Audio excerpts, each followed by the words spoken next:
প্রধানমন্ত্রী শেখ হাসিনা বলেছেন, সাম্প্রতিক সহিংসতায় আহতরা যে দলেরই হোক, চিকিৎসার দায়িত্ব সরকারের, পাশাপাশি তাদের আয়ের ব্যবস্থাও করা হবে। ঢাকা মেডিকেল কলেজ হাসপাতালে চিকিৎসাধীন আহতদের দেখতে গিয়ে এসব কথা জানান তিনি। সহিংসতার জন্য বিএনপি জামায়াতকে দায়ী করে প্রধানমন্ত্রী বলেন, এত হতাহত অত্যন্ত বেদনাদায়ক।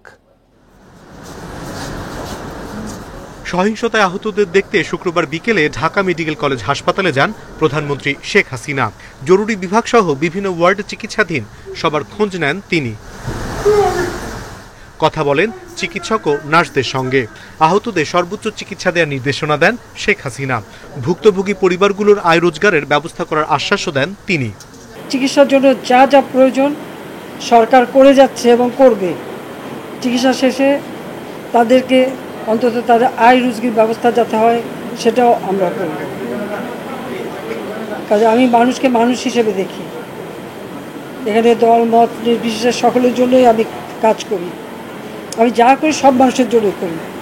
আমি এখানে কোনো এটা চিন্তা করি না কে আমার সমর্থন দেয় না দেয়, সেটা আমি চিন্তা করি না, কারণ আমি জাতির পিতা বঙ্গবন্ধু শেখ মুজিবের কন্যা। প্রধানমন্ত্রী বলেন, জামায়াত শিবির, বিএনপি ও ছাত্রদলের কর্মীরা কোটা আন্দোলনের সুযোগ নিয়ে দেশব্যাপী সহিংসতা চালিয়েছে।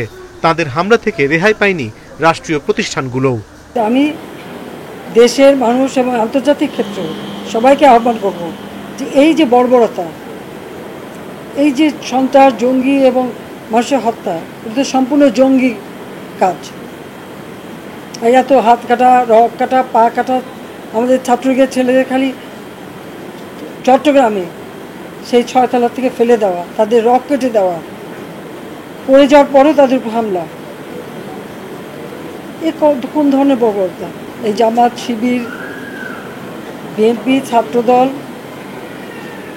তারা এই সুযোগটা নিয়ে, কোটা আন্দোলনের সুযোগটা নিয়ে সারা দেশব্যাপী এই ধ্বংসাত্মক কাজ করে যাচ্ছে। দেশবাসীর কাছে দোয়া চেয়ে শেখ হাসিনা বলেন, জঙ্গিবাদ ও জুলুমের হাত থেকে মানুষ যেন মুক্তি পায়, সবার জীবনে যেন শান্তি আসে। অনিমেষ কর, ইন্ডিপেন্ডেন্ট নিউজ, ঢাকা।